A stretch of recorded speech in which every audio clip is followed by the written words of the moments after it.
Sí, en este sentido, digamos, lo que fue un desafío al riesgo, a reinventar muchos de los temas en el 76, 77, cuando yo casualmente llegué a España, donde después de 40 años de una arquitectura dirigida desde Madrid, que tenía muy poco que ver con cada una de las regiones, que tenía muy poco que ver con la realidad de España en su conjunto y de cada una de sus regiones en particular, la llegada de la democracia fue una bocanada de aire fresca, y yo me acuerdo que en esa época se inventaron un montón de tipos de arquitecturas públicas, escuelas, centros de asistencia primaria, hospitales, deporte, arquitectura deportiva, que fue la que se hizo después. Además, esto unido a responsabilidades de arquitectos importantes en la parte de planificación de las ciudades, en Madrid, en Barcelona, hizo que todo eso fulgurara en lo que ustedes siempre han reconocido de España.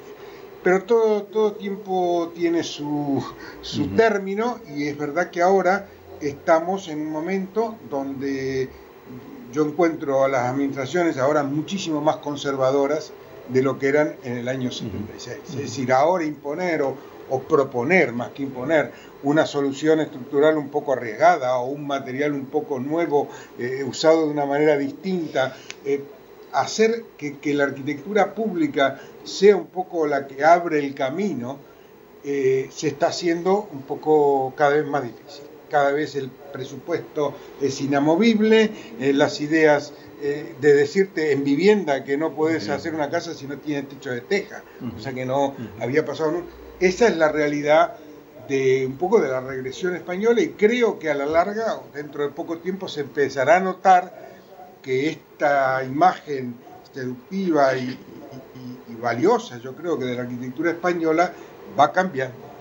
Y esto lo venimos diciendo, yo hace muy poco tiempo, en una conferencia del colegio que está publicada en esta revista del colegio, hablábamos también de este tema, ¿no? De lo conservador que se ha hecho el Estado público y de lo castrante casi que es para las posibilidades de las nuevas ideas y de las nuevas cosas, con salvas muy honrosas excepciones, como puede ser que Herzog pueda hacer ese edificio en el Fórum, o que Jean Nouvel haga la torre, que de paso la torre es privada, la torre Akbar, que esto se ataría con lo que tú decías, cómo se está dando el cambio, que un privado como Akbar contrata a Jean Nouvel para hacer una pieza espectacular. Después podemos dialogar si nos gusta o no nos gusta, o qué le vemos de bueno o de malo, pero lo que no podemos decir que no es una arquitectura singular y de riesgo, contratada por una empresa pública, y el Estado en general cada vez tomando menos riesgo. A mí me gustaría que si ustedes pueden comentar alguna cosa de estas. Sí, bueno, desde acá tenemos absolutamente idealizado, diríamos, la situación española, entonces viene bien escuchar que las cosas no son tan maravillosas como uno piensa, ¿no? De hecho, cuántos arquitectos de acá se fueron para allá buscando ese, diríamos, maravilloso paraíso donde hay trabajo para todos y donde uno puede desarrollarse libremente, ¿no? Así que bueno, eso viene bien. Bueno, ahora me estaba pidiendo Rafael la palabra. Quería hacer algún comentario acerca de lo que estaban hablando allá. Hola, buenas noches. Yo creo que el problema que estamos teniendo en nuestro... El problema que estamos teniendo con la arquitectura es que el mercado nos impone dar respuestas. Y hoy estamos en un momento de la historia donde me parece que es más importante hacer las preguntas que dar las respuestas. Ni el hombre, ni la sociedad, ni el trabajo es el mismo del siglo pasado. Y sin embargo estamos contestando con el mismo producto.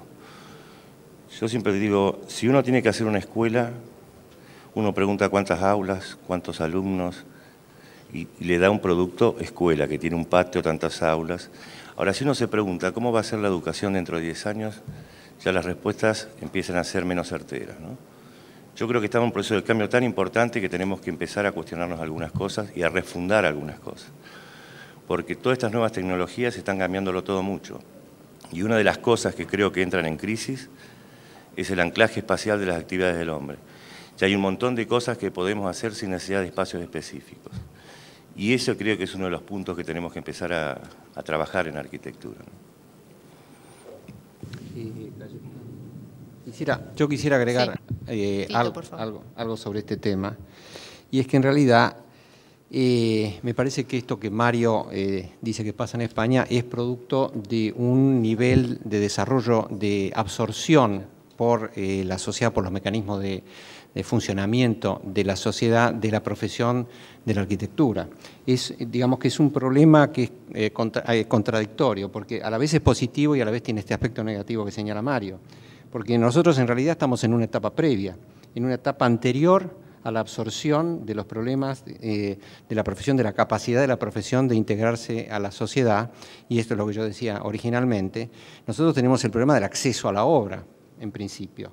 O sea, cómo acceder a la obra, esto que vos decís, Mario, de los contratos basura, etcétera, las condiciones en las cuales se trabaja. Obviamente en la Argentina se trabaja exactamente en las mismas condiciones, pero se trabaja en las mismas condiciones en el mundo privado y en el mundo público, peor, porque el mundo público directamente ni siquiera tiene un sistema de concursos obligatorios para que las obras puedan empezar a discutirse, se hagan bien o mal, pero por lo menos que el Estado apoye un mecanismo para que las obras sean por concurso, por decir un mecanismo más que conocido.